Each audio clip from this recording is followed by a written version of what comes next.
Right. So I'll do a little intro. My name's Lee. I haven't actually um met you before, but Aaron's a good Yep. mate of yours, so he's got in touch. So I really appreciate you doing this. Uh, Cool. Yeah, happy days. we're on season 4 and episode. Where are we? We're on episode 7 of the Mature Muscle podcast. We cover a bit of everything from like longevity, fitness, Yeah. nutrition. But for the kind of not older crowd, because some people get the ump with that, but the more mature crowd, like the 40s, Yes. 50s, and so on. So Yeah, yeah. yeah, but it covers everything. So anything that we get out of you today is going to be valuable for everyone. So yeah, Happy days. appreciate that, mate. So would you be able Looking to forward give to us it. a quick kind of whistle stop tour of how you got to where you are now, just so we can get a bit of background? Oh, how long we got? I love the sound of my own voice, gents. If we start nodding off, it's time to stop. Yeah, if you look sleepy, I'll buckle it up. Look, my name's Chris. I said my company's called Therapy Size, based in Wokingham. Kind of know Aaron through the kind of health and fitness scene.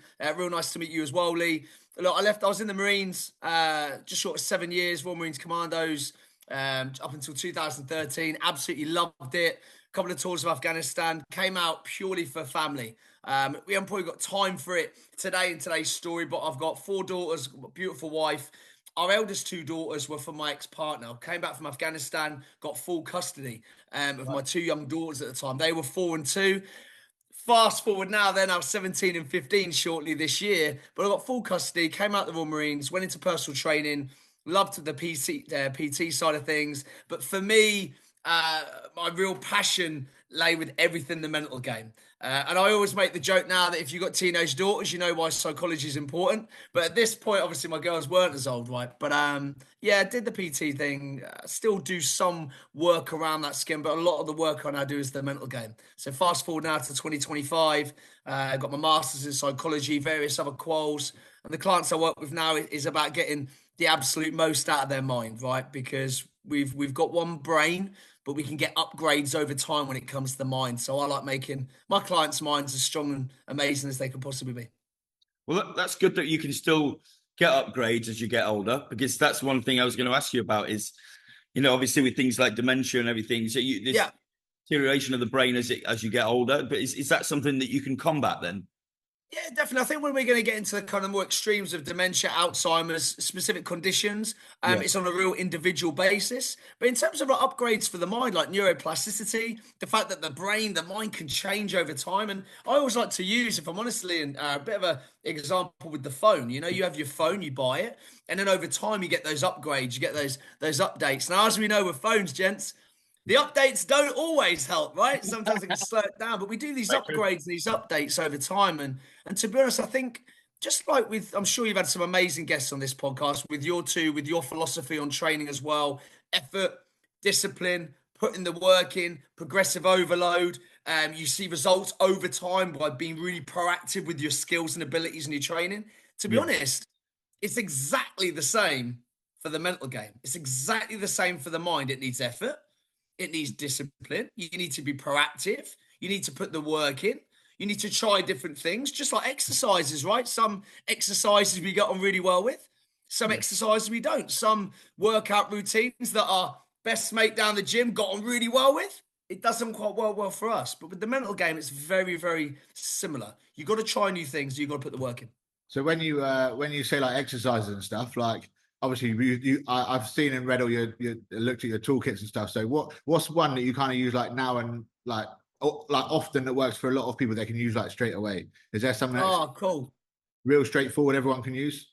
Yeah, great question. Like, so I've got about just over 300 tools, about 305 at the moment in the toolkit. And like I said, I really want to, just the way this podcast runs, I know what you guys are about and what your listeners are about. Just like in the gym, right? You've got dumbbells, kettlebells, barbells, you've got supersets, triceps, drop sets, strength work, flexibility. You've got all these different kind of things you can do in the gym. It's exactly the same with the toolkit. And to be honest, I was going to give you one today that's not necessarily performance, but just for feeling good and strengthen that positive circuitry in the mind, right? And I would probably say this, the one I'm going to describe, can be used by everyone and anyone, whether you are in great mental health or not so great mental health, whether you're male, female, younger, older. It's called 3 Good Things.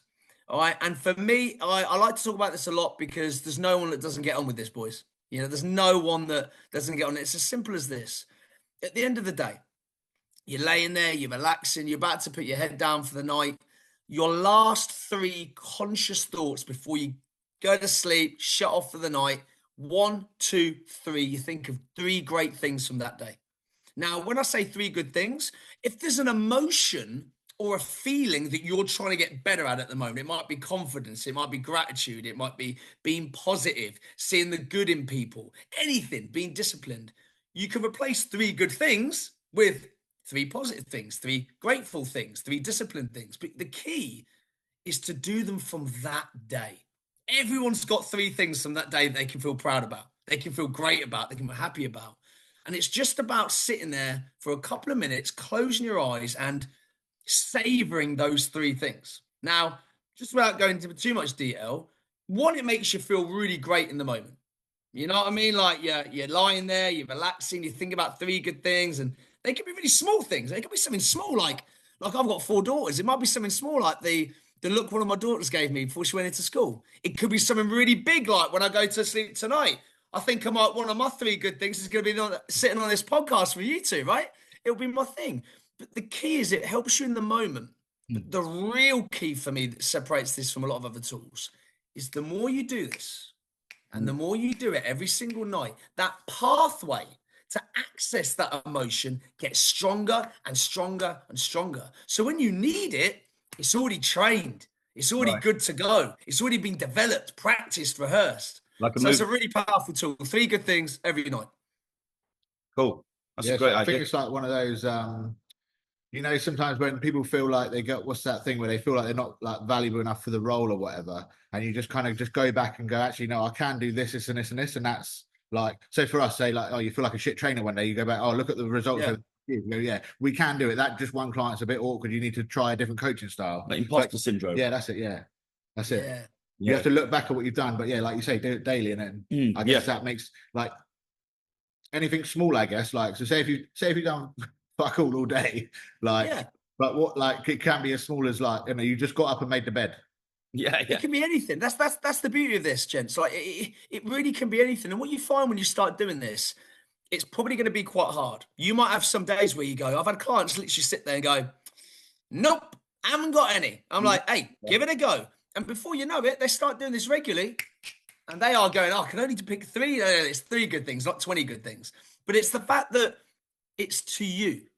It's individual. It's something to you that like I said, you can have something as small as a look that your child gave before they went into school, or I'm looking at now, a little picture that my daughter kind of made me this morning. But it could be something like that. But it can also be massive things as well. But actually, the massive things are far and few between. These little moments of joy, optimism, positivity, they are everywhere. We just got to get good at finding them and thinking about them. I've got a Sunday feedback form I send out to my online clients, and it does a similar thing. It asks for wins, 3 wins they've had that week. But I like the idea of doing it before you go to bed. So, like you said, the last thing at night, the last thing you're thinking about is something positive, rather than thinking, "Oh fuck, I've got to do that tomorrow. Oh, shit, I've got to do." So it's nice to think on end on a positive. Yeah, it's just a shift. It's just a shift. And like I said, honestly, gents, like. What you find with a lot of, I'm sure you've got clients like it as well. Sometimes when they go to sleep, that last thing is a bit of doom and gloom, a bit of, I didn't do that. Oh, a bit of shoulda, woulda, coulda, a bit of, sitting, ruminating on something that didn't go well. And just imagine over time, a bit like a faulty movement pattern with physical training, right? One off, you might get away with it, but you have a faulty movement pattern over time, day in, week out, month out, that's going to cause a further issue down the line. Yeah. And it's the same with the mental game. If you have a faulty thinking pattern of doom and gloom and negative thinking as the norm, and that keeps on happening, it'll become deeply ingrained. How about we change that for some positive mental game? It's powerful stuff. Yeah, absolutely. I don't know if you've read the report on it. I'm sure I saw it the other day somewhere. They're saying about your subconscious doesn't actually know the difference about your thoughts. So if you keep on negative shit, your subconscious just goes, you know what, let's just be negative. So it's harder to get out of the hole. Whereas, like you say, give it the positive and your subconscious then becomes positive. So you're automated. Yeah, it changes the background operating system. Yeah, 100%. The other day where they definitely kind of confirmed this whole like report on it about like always feeding. If you're feeding positive, you're going to be positive. Yeah. It's going to be negative. Yeah. Did they mention in the report? I don't think I've read that report. But did they mention in the report the way the brain logs imagination and reality? Did they mention anything like that? No, I literally that's what I'm saying. I don't know if you read it. I literally Cool. skimmed it on. It was either on like an Instagram. Someone put it up and I skimmed it, and I was like, I'll get back to that later. Yeah. Is that the one that you're talking about there? Is that about the prefrontal cortex that creates some kind of virtual version of you? That's what I read the other day. Kind of like you got all these parts of the brain, right? We wouldn't really go into too much detail today, but like all these different parts of it, they're all interlinked. They're all kind of interconnected. But the amazing thing about the imagination and reality is the brain, when it logs it, if let's say, okay, I'm looking at my phone now. Yeah. So when I'm looking at my phone, I'm holding my phone. There's certain areas of our brain, if you were under fMRI, would be lighting up. Yeah, it'll be lighting up like a Christmas tree. Well, what they found was, well, if I haven't got my phone in my hand, but I close my eyes and I imagine me holding that phone and imagine looking at that phone, similar, not the exact same, but similar parts of the brain light up. I wasn't holding it. I was just thinking about it. So you can really use that kind of concept with imagining good things happening and mental imagery and creating these images in your mind of you performing amazingly well at something or overcoming adversity or being great at something, because the brain then locks it. So then when it comes to that moment, your brain goes to its library, all of its catalog of events. You've got all those positive moments there. Doesn't mean you know whether it happened or not. It's powerful stuff. Yeah, I've read the one on pain perception where they did it on the scanner, and they images, basically painful images, and it lit up like you say, and then they or something, or touched them with a pin and it lit up the same. Yeah, it's honestly, it's crazy. It's so interesting. It's such an interesting field. I could talk all day about this. Yeah. Going on to where we deal with and where most of our listeners will be looking at. There's some research that says about 50%, roughly 50% of people who start training from scratch, will give up within 6 months to a year. Yeah. So I was wondering, with your background in how the brain works, why do you think we have got such a poor ability to motivate ourselves to stay fit and get fit? Why do you think that is? There is, again, like a lot of things when it comes to science, psychology, there is a multiple amount of reasons for it. I think a lot of it is just our brains are so fatigued. We've got so many things we're trying to do, handle choices, decisions. Like I always say this, I'm not saying that 50 years ago, we work harder and we're harder working than 50, 60 years ago, but there's no doubt about it. You can't argue the fact that on a daily basis, our brains now are having to compute so much more data. Like incoming notifications, emails, decisions. I always make the joke. I swear I get about 10 emails a day from our 4 daughters' schools. It's crazy. You got all these other decisions to make, and you got non-uniform days, eat this day, bring these socks day. Like, it's crazy. But you've got all these decisions. So I think a lot of the time, it almost, when you decide that you want to do something, if you don't make it really visible and get serious leverage on that why you're doing it, it gets lost in the clutter. It gets lost in the school decisions, the work decisions, the things, the planning, the ruminations. It gets lost in all that stuff. So it doesn't surprise me that a lot of people kind of give up on their endeavors and give up on their wishes so early. And that's why I'm sure you say this to your clients all the time. Make it visible. Make it visible. Bore people to talking about it. You'll naturally pull people towards you when you push people away, but make it visible. Make it part of your vocabulary. When you talk about your goals, if it's building muscle, leaning out, getting stronger, going to an event, make it so visible. When you close your eyes, that goal is there in bright lights and it's loud like Las Vegas, right? You want it so visible. How do you do that? Signs of success, listening to podcasts like this, reading books, hanging around with the right people, having those conversations.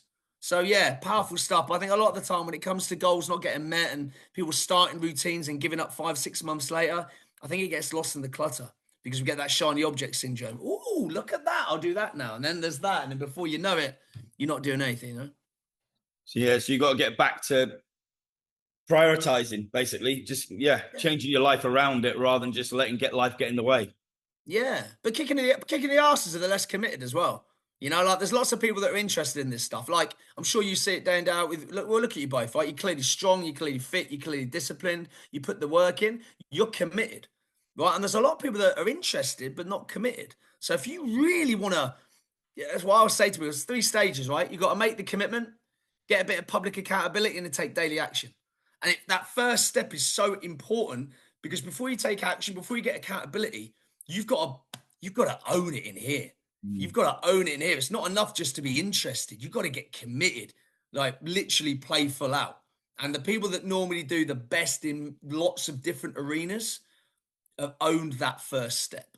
They've gone, I'm committed to this, and this is a big thing for me. It's not just a large thing or a medium thing. This is my thing. I'm going to smash it. It's that total commitment. I think for some reason as well, like especially with a lot of clients, they almost think that the gym especially should be really fucking comfortable. They're like, oh, yeah. I'm like, no, the gym's not like, where did you get this? Like, this is not supposed, the bar isn't comfortable, training's not comfortable, but that's the whole point. You're stressing the body to get better results. So like, from that point of view, how do you, like, is there something because you've obviously been through it all with the Marines as well. So like, you kind of like, is there something you can do for a client when they're feeling uncomfortable? Because my route a lot of the time is like, just shut up and get on with it. It's supposed to be uncomfortable. Like It's the hard-nosed approach. No, at least sometimes I just go, oh, unfortunately, the gym is not designed to be comfortable. Like the bar's going to hurt a little bit. You know, your hands are going to have some calluses. You know that. But is there something else? Like maybe I'm coaching something I can coach a better way to get that same result out of it. It's that classic line, isn't it, gents? You know, like you got to get comfortable being uncomfortable. And it doesn't matter what goal we're talking about here. But I always talk about like when I was in the Marines, right? And we did some crazy stuff when I was in training specifically. Some of the stuff we did in training, I've never replicated since. Heavyweight, long load carries, cold, wet. You're hanging out your ass, like terrible. But you know what's coming at the end of that. Like you're doing all that to get that beret. You're doing that to say you're a commander. You're doing that thing to be like, you know, that 0.01% can't apply. Like you are putting the work in for what it's going to give you at the end. So what I always like to kind of say to people is you want to get positively triggered by the stuff that you're into.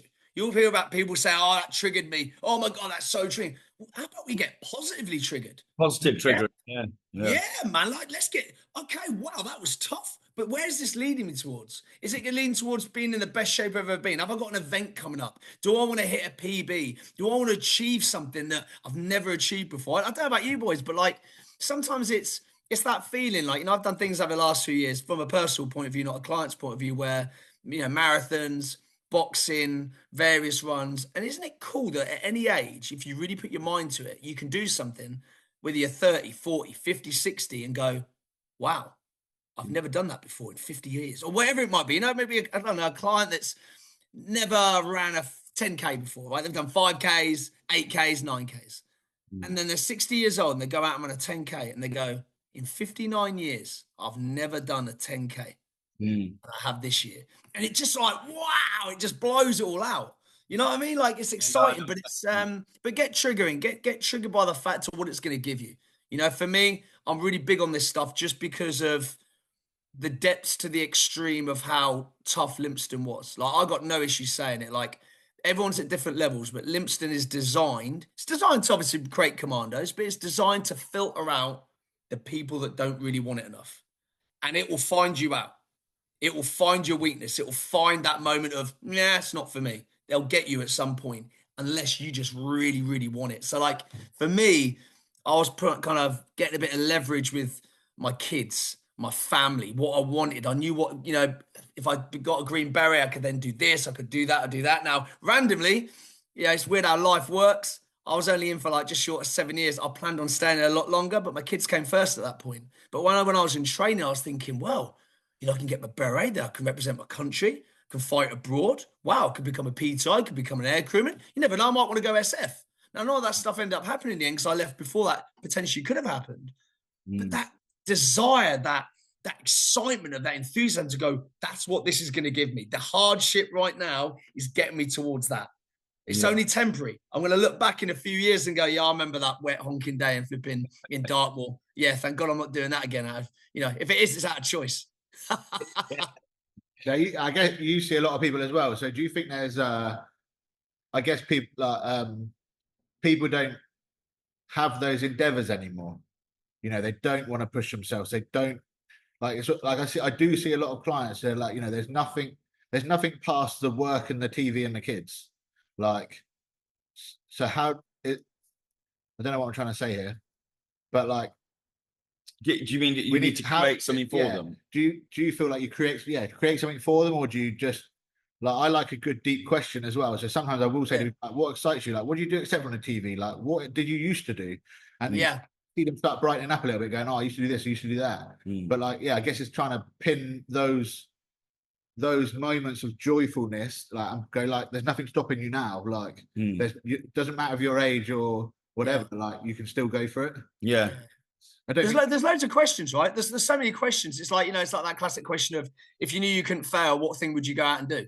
You know, like it's a quite deep question. But I also like to think, and I know you boys will be big on this, like, for me, I like to train for life. Yeah, okay, you've got events that you can do and stuff like that, but I like to train to be like fit and strong for my kids. I like to train for when I've been put some clothes on, I look and I feel flipping great. I like to train because when I'm with my wife, I want her to be turned on and go, man, he's a flipping sexy guy, my husband. You know, like it gets me excited by that. So like, you gotta train for this stuff, you know. But it's about making it important for the client. You know what I mean? And it's about, we've got all these things that we can be doing. It's about saying, how much does this mean to you? And can you carve out some time for this? And as you know, you don't need hours and hours and hours. Start small, make it easy to start. Make it really easy to start. But when you get going and you feel the benefits, you know, there's that classic line with the mental game, by the way, which is like thoughts, feelings, and behaviors, right? So when you want to change your thoughts, you then change your feelings, you feel a little bit better. Oh my God, you then start behaving a little better. Wow, I never knew I could do this. But it also flips the other way. And this is what I love about training. I know you boys will be big on this, and all of our listeners, I'm sure, appreciate when it comes to movement what this does. But do you know what? When you behave a certain way and you move and you train and you push yourself through the barrier and you see the benefits and you feel the benefits, that changes how we feel. And then because it changes how we feel, it also then changes how we think on a daily basis. So those two models go both ways. So if you don't want to focus cognitively, do you know what? Just start moving, release a bit of BDNF, get those feel good chemicals, you know? It's powerful. Yeah, I've got a client who's 66, and I've put forward the idea of doing a high rocks. Okay, yeah. Because he's. I mean, I've done it a couple of times. Really enjoyed it. I know he would really enjoy it, but it's so out of his wheelhouse to do something like that. He's never done anything like that. Until he came to the gym and started training. He wasn't done anything fitness wise in school, and now he's deadlifting like 100 kilos. He's smashing it, but. It's that thought. When I first said to him, his first reaction was doing high rocks at 65 or whatever. Yeah. Was what do you think I could do that? Do you honestly think I could do that? And I was like, well, yeah, I wouldn't be telling you if I didn't think you could do it. So sometimes you've got to push people kind of gently, but in the right direction, out of their comfort, completely out of their comfort zone to something they wouldn't have even thought of, you know, have even entertained the idea of doing. As well that's the power of doing the stuff that you just mentioned, right? It's like the Roger Bannister effect, right? Yeah. Before Roger Bannister, no one ran that 4-minute mile. All of a sudden, he ran the 4-minute mile. People started going, "Oh my God, it can be done." And all these other people did it. But I don't know if you boys think this, but I say this in absolute respect for any of our older listeners on this podcast. I love the videos when I see of like a 70 or an 80-year-old guy and he's cranking out pull-ups. Or there's a female 60, 70-year-old bodybuilder that's in great shape and smashing out or doing calisthenics. And, you know, like for me, I look at that and I go, that inspires me because as I'm aging, I want to age well. You can't control everything in life, but the quote that I like to say is you can give yourself a fighting chance. You don't know whether something bad's going to happen to you. You don't know if you're going to get some form of injury or illness that is nothing you could have done about. Yeah. But wow, when you train well and you eat well and you recover well and you work on yourself and you knock about with the same people as you and you do things that make you grow as a person, you give yourself a fighting chance. Yeah. And for anyone that's listening to this today, movement, putting time into you, whether it's the gym, whether it's running, whether it's strength work, whether it's bodybuilding, whether it's high rocks, right? Whether it's CrossFit, whatever, like it's worth it because you do that stuff. It gives you a fighting chance. And that is so important, I think, in 2025 and beyond. I agree with you, because there's a couple of times, mates will say, who don't train, will say, "What, shouldn't you be calming down a little bit now and taking it?" And I'm like, "Well, no, because you never know. Like you said, you never know when you might really need it. Say you're in a traffic accident or something, or you need to get out of a car. If you're piss weak and you can't do anything, you're not going to be able to get out of a car and smash a window. 100%. So I want to be able to do that in my 60s and 70s. I want to be able to rip the car door off and get out. So I don't understand why you wouldn't want to be strong and healthy and fit as long as you possibly can. I mean, it just makes no sense to do anything else, in my opinion. But sometimes it's hard to get that opinion. But you can get quite extreme with this, can't you? And I don't want to turn this political, but like, you look at the Ukraine, for example, right? Okay, you could say that they've always been in a position where, with Russia and things like that. But there's also a lot of people in Ukraine that never thought that was going to happen, right? No, you're right. And you look at all those people that are having to do things that they never imagined they were going to do. I'm not saying that going into the gym and do a few standing press, right, is gonna make absolute every difference. But wow, you get yourself strong, you get yourself fit, you get yourself mentally strong, you get yourself robust, you get yourself being a bit more comfortable being uncomfortable. If shit does hit the fan, and if something happens that, by the way, I don't think there's any surprises these days. Nothing ever surprises me now. I don't know about you. Like, you turn on the news, you just go, okay. Oh, they're doing that. Okay. It doesn't really surprise me. So training for the eventuality that something could happen, which needs you at your strongest, healthiest, most robust self. Man, if that isn't a why, I don't know what is. It's funny we're talking about this, because it literally, like 3 or 4 weeks ago, my client went to South Africa, and these two blokes, like, it was out in the middle of the ocean on a fucking dinghy or something had happened, and there was 2 of them in the water. One of them he managed to get out, but this other guy, he said, was like morbidly obese, and literally no one can get him out of the fucking water. If he's going to stay in there, and he was the only fella that could get the guy out of the water.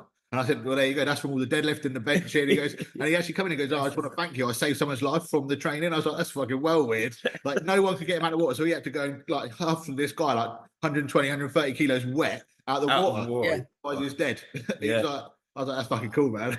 Yeah. No. If that isn't a reinforcer for his trainer, I don't know what is. Yeah, that's what I said to him, man. We better punch him more, baby. Yeah, you know that. He's just signed up for years now, right? Yeah, love that. So looking at sport for a second, I don't know whether this is I'm sure you'll be able to give us an insight anyway. One thing that's always I'm a bit of a rugby fan. And sometimes, you look at, you're a big fan of your team. And in my case, I like the international games. It's England, but you'll see that the consistency of you can see it in their faces almost. Sometimes they look up for it, and sometimes they don't. Yeah.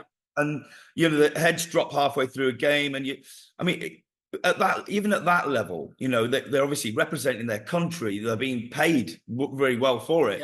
Yeah. They've got 100,000 people at Twickenham screaming them on. I mean, how can you not be motivated? Do you know what I mean? Yeah. And I don't know whether this is something you can shed a bit of light on, but I just don't understand how you can go from you see that 2 games. It's a game that can be so clearly in 2 halves. They come out raging, smashing, and then second half it all goes to shit. And you can see it's definitely a mindset thing that you see.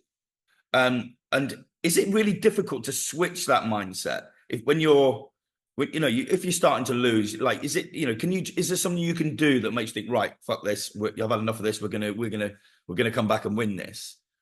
Yeah, I think there's loads of things you can do. It's a little bit like a driving test, right? It's really easy to pass a driving test, but it's really easy to fail. Same with mindset. It's really easy to have a great mindset one day and it can just go the next day. But the key is having that ability. And I often talk about, and it's, remember 2 groupings of 3 letters here, gents. And if you're listening to this, any of our listeners, write this down.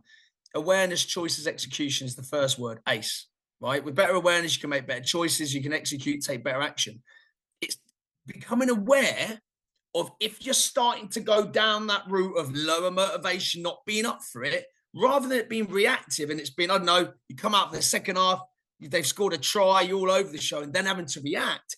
It's catching that awareness further on. So if you can see in that dressing room that level has just gone a bit, what can you do to get it straight back up? And it's about catching it early.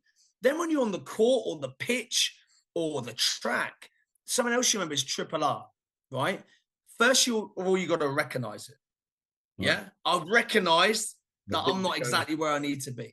Yeah. Then I need to release it. However I'm feeling, I need to get it out of my system. It might be a breath. It might be a word. You might have had a point at the start of the match where you look at, you rezone, and then you literally release it. And then what do we do for the final hour? We refocus. Come on, let's go.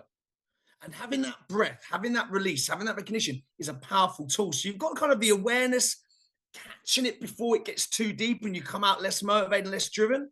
But you've also got the, when shit's hit the fan, all that's gone out the window. How can I do, what can I do to get myself back where I need to be as quickly as possible? And for me, the breath is one of the best things you can do. Something like the triple R, by the way, you can do that quick time. Do you know what I mean? Recognize it. Come on, release it, take a breath, and then refocus. That takes a few seconds. But the key with this, the key with this is you got to practice it. Okay. So what was it again? Recognize, release. Yeah, so you recognize it first, you release it, and then you refocus. You get back in the zone. But where people go wrong with this stuff is, Lee, is that they'll practice it once, and then it'll come to a match or whatever it is, and go to use it. Man, that circuitry's not developed enough yet. So it takes a lot of effort. And it might be that it can't be effective enough. So you've got to practice it. You know, it's a bit like bodybuilding, for example, right? Mind to muscle. When you look at newbies, right, with training, it's not just that they lack at that point maybe the strength or the execution of an exercise. It's literally those neuronal and circuits within the brain and the body where they recruitment of fibers, right? Because it takes time. That takes like weeks, months, years to get that really good quality execution. Same as for the mental game. The same as for the mental game. So if you think you're just going to go practice that triple R once, for example, go out and match, you go, right, here we go.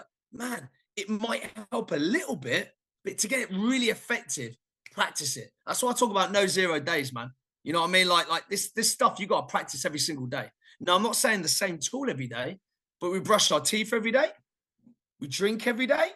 You go on your phones every day. You get washed every day. You get changed every day. Well, how about we do something for this every single day as well? So I always encourage like clients, man, like work on this stuff. If you've got a tool that works for you, you got to go out and practice that. If it's good enough for your teeth, that model, then it's good enough for our minds as well. Yeah, well, that's definitely true. That's very, very true.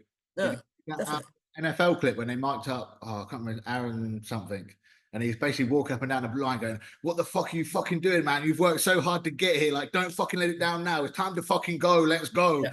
Basically like mic'd him out. You can hear him talking to himself. Love all that. Cool, like, and he's just pacing up and down the pitch, going, "Just fucking go." He's basically having a word with himself. Yeah, like, a proper with himself as well. I was like that. And he played it on like I saw it the other day. I was like, that's it. I think that I love all that. Do you know what I love about the NFL, Bob? I know it's not everyone's cup of tea, right? But there's one thing you have to admire about the NFL and the athletes within the NFL. They play full out. Like they are, and I'm not saying other sports aren't committed, but there's a lot of great documentaries on Netflix and that, and you watch them, and like they are committed. You know, that first one of that, you know, the commitment, public accountability, daily execution, their commitment is second to none. You know what I mean? And there's some Tim Tebow, classic example, right? He did everything the others weren't willing to do in the NFL, right? He did the training when no one else. And there's loads of examples of this in all sports, right? But the Tim Tebow one in the NFL is a really good one in that when others went to the parties, I'm not saying you can't go to parties, by the way. You've got to have fun, you've got to enjoy yourself. But he decided he didn't stay out late. He went there and then came back early. He put the work in. He was committed. He went all out. He trained it because he knew at some point he was going to war. And it might not be war in a conventional sense, picking up a rifle, and going for it in flipping Afghan or something, but it was going to war in that 80 minutes, 100 minutes. And he put the work in. It's doing enough of the good stuff. So vital. Yeah, that was like Johnny Wilkinson with the kicking, wasn't it? He used to kick 100 before he could leave the pitch. He used to kick 100, goals for rugby, and before he. But don't you think it's such a trend here? Like everyone's different, aren't they, Lee and Aaron? Right, but like you look at all the different sports and all the goats of it. Like they all mention that commonality. Like you look at Michael Phelps, got in the pool every day, no matter what. Yeah. Sometimes he jumped in and went, nah, got back out. Sometimes he did longer. Look at Kobe Bryant being the first in the gym. Like all these absolute goats of sports when I'm playing full out here. I've got a shelf life, and I'm going to do anything I can to get those marginal gains. You know, Dave Brailsford. It's not quite working for United now. I apologise to any United fans who are I'm a Liverpool fan, right? So if I can't get a dig in on United on a podcast, I've failed. You're good. It will happen for United. This is a Liverpool fan saying this, right? I can't believe I'm about to say it, but it is true. When you get someone in like Dave Brailsford, you know, everyone just thinking who Dave Brailsford is, by the way, Team Sky, marginal gains, all those little 1% tweaks that you can make. Yeah. It frustrates me to say it. United will come good. You can't have that mindset and that level of commitment to getting those little things working for you and it not pay off eventually. No. They'll come good at some point. But it's having those, looking at what you can do and going, could this make me better? How could I execute? Yeah. And it's about being kind to yourself as well, by the way. And I've got to touch on this quickly, gents. Like we're talking about life as well here, right? Yeah. Not everyone's a professional athlete that's got a nutritionist, a physio, a masseuse, a personal trainer, strength and conditioning, all these people that have got they're kind of they're within reach. So to be honest, when we're in life, sometimes you can't have an A day. You might want your A day. Yeah, I'm going to do this, I'm going to do that. Life throws curveballs, man. Me and my wife always joke. The only time our kids are ill is when I'm doing a workshop, a podcast, or a course somewhere, and she's at a work meeting in London. It's the only times they're ill. It's like, do you know what I mean? It's sod's law. It's crazy, but honestly, like it's about putting the work in and doing what's. Again, if I'm just getting one point across for today's podcast, this is worth it. And for everyone listening, I'm pointing at your mind. Put work into it. Manage your A days. Manage your B days. Manage your C days. Come up with alternatives.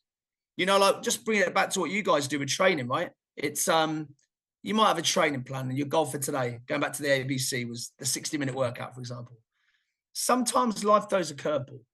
And rather than going, I've got my 60-minute workout or no workout, how about you create gold, silver, bronze? My gold's my 60-minute workout today. Well, my silver is, look, do you know what? This is pushy today. I've bad night's kip. I'm going to do a 30-minute session today. Well, actually, then you've also got a gold. The gold might be, I might just smash out max press-ups, set of pull-ups, few squats, few sit-ups, for example, whatever it may be. Takes 2 minutes, but there is nothing less than a goal. We've always got time for a goal. And it's just managing those ABC days. And I'm sure, like, for some of our listeners on there, you know what I'm talking about. You can have the best intentions in the world. And I'm not just about hustle, no matter what. I love the hustle, but you've got to be kind to yourself as well. You've got to be understanding of yourself and going, to be honest, today doesn't need that A plan. What today needs is a B or a C. You know, a bit like I remember hearing someone saying once, like, you know, if you drop your phone and your screen cracks, you don't just stamp all over it. You get it fixed. So like, if you have a bit of a shit day, you just next day fix it, like, or you know, just carry on. You don't just go, oh, you know what, fuck it, just stamp on the phone, break the phone, it's dead. You just fix it and carry on. Yeah, it's like the all or nothing mindset, and it's kind of like you know, you have a shit meal on a Monday, like fuck the week off.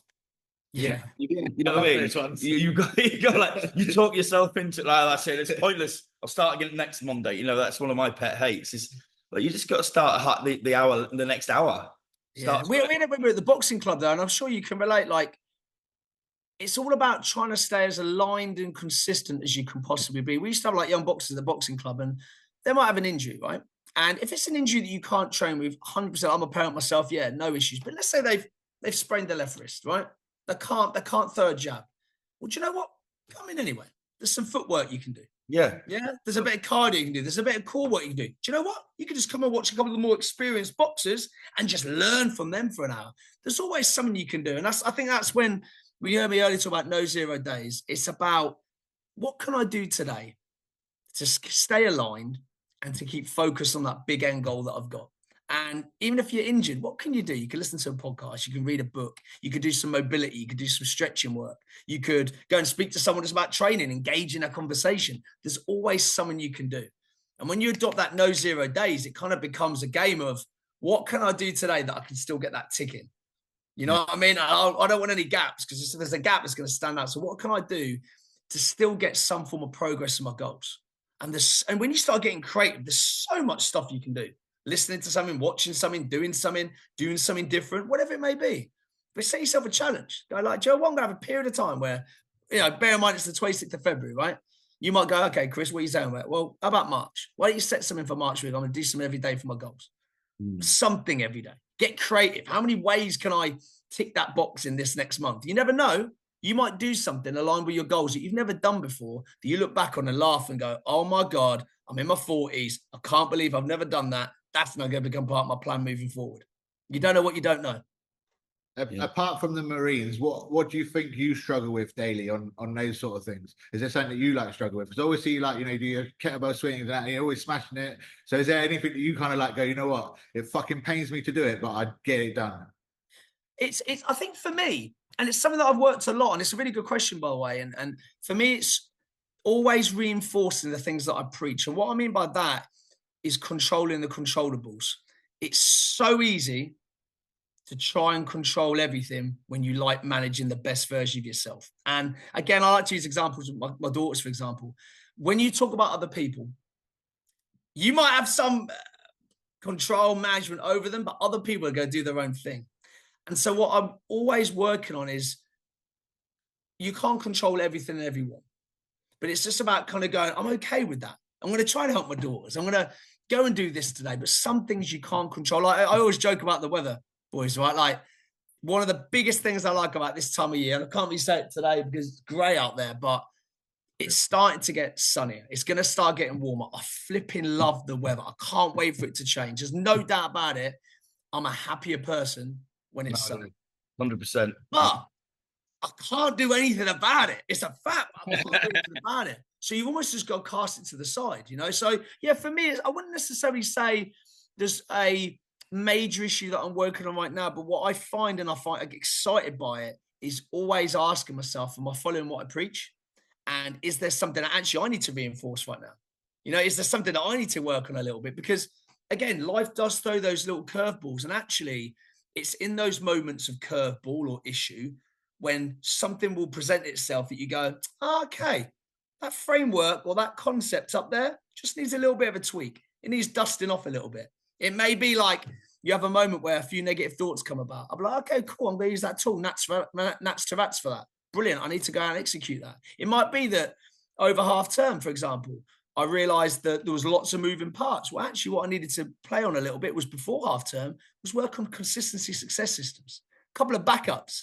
If I've suddenly got to give my daughter a lift somewhere because she's stranded and the phone's about to go out of battery, can't go to the gym, what can I do? I could do that and go for a little 10-minute run, for example. So it's just about seeing what life presents itself. And for me, kind of going, how can I polish that up a little bit? How can I take a bit of rust off that tool to keep it nice and fresh? And because you keep on talking about your kids, so is there anything that you do for them? Is there something that you kind of like actively do for them in a sort of mindset sense? As in, I know you maybe you make them write their goals, or is there anything you kind of like help them with that you've seen an improvement in them that like we could just kind of stick with our kids sort of straight away? Easy.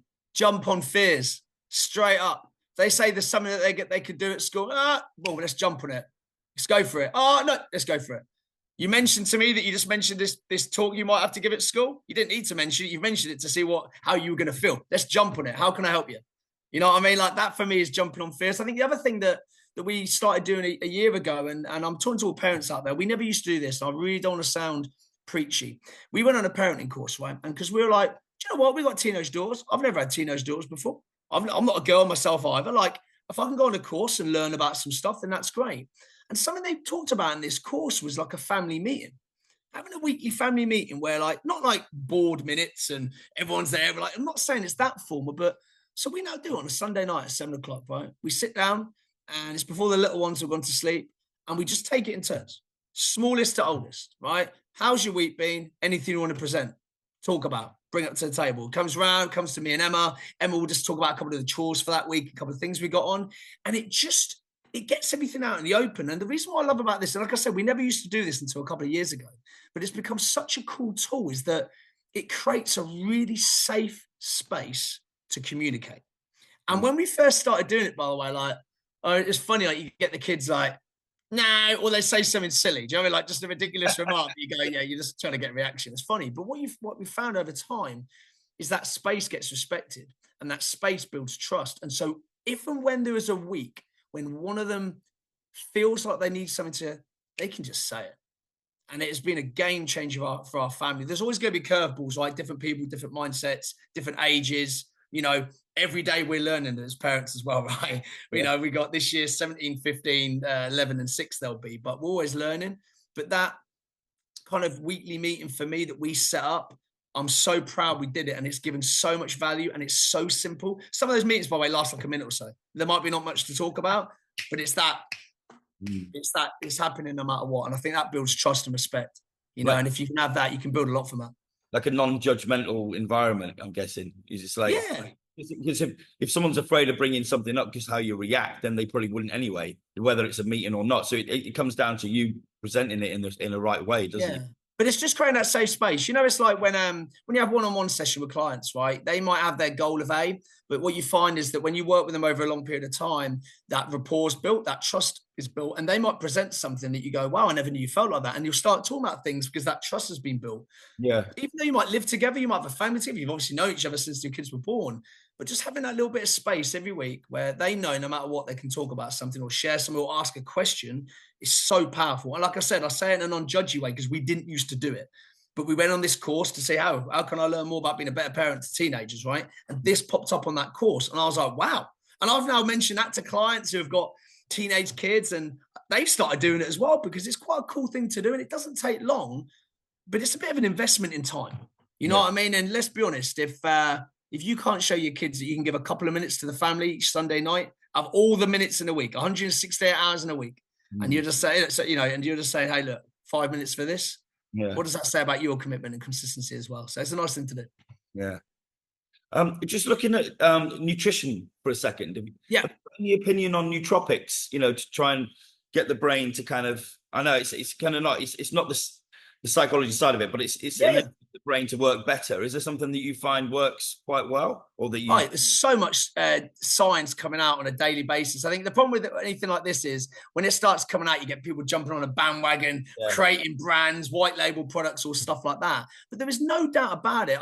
I'm not an absolute expert on it, but we do know that what we put in our mouth and what we consume has a direct impact on how we think, feel, and behave.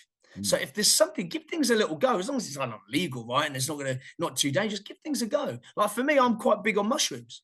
I know they're not nootropics, but I find that when I have some lion's mane mushroom blend, in the morning. Yeah. We're not talking. Yeah, that's another life, right? But for me, I have that in the morning and it makes me feel good. It makes me feel alert. But yeah, nootropics, there's loads of things you can do. I think there's a developing science. And I think, as always with anything, when something comes out, the long-term impact of certain choices won't come about for a long time. But I do truly believe, experiment with things, give things a little go, see if they work for you. Like, you know, it's like the same with food, right? Like for some people, a certain diet works better for them. They feel less sluggish. They feel more alert. For some people, fasting might work for them. For some people, they like a higher carb diet or a higher fat diet. Give things a go and journal it. You know what I mean? Like create some awareness on it. Okay, I'm going to make this tweet, not just for a day, for a few weeks and see how I feel. If you feel brighter, more positive, more energy, more motivated, it's probably a good decision that you've made. If you're not and it's isolated, then you've got another decision to make. But it's the developing science of nootropics is massive. And I think it's going to continue to evolve. Some of the stuff they're coming out in science now is crazy. So exciting. Yeah. No, that's fascinating.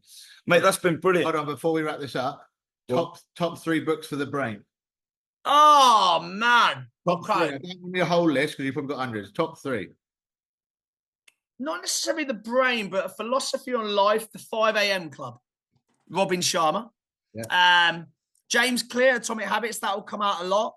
And I want to give a third one that maybe people might not have heard of. I tell you what, one that I've ordered that's coming today, putting the reps in. And the reason why I say that, I can't say that I'd recommend it because I've read it because it's coming today, but I recommend it because the selling of that book is a philosophy that I deeply believe in. You've got to put the reps in. Whether that's, reps in this context, going to the gym or whatever you do and putting the reps into advance, it's the same for the mental game. This is what this book described and it's why I bought it. It might be not a great book. We'll find out, right? But that concept of putting reps in, I'm all for that. Brilliant. I'll put those in the show notes as well. Thanks for that. Yeah, there's so many books. Thank you, mate. That's been brilliant. We really enjoyed that. Yeah. It's awesome. Yeah, man. Yeah. Sweet. Cheers, dude. I really appreciate your time, mate. And what I'll do is I'll get all your info, all your kind of media handles and everything, and I'll put that in the show notes as well, and some links to your site and everything. So massively appreciate that, mate. Yeah, definitely. All the best with it, gents. Cheers for having me. And hopefully there's some little nuggets that everyone can go away with there. Digest it, write it down, see if it works for you. No, it's loads of info. I think the case is going to be so much info, they're going to have to watch it about 5 times. Hey, you know that, yeah? They'll be sick of me by the end of it. Brilliant. Thanks a lot, mate. Cheers, man. Awesome. Cheers, gents. Thank you. Hold on, how do I stop this? There we go. That's it. Just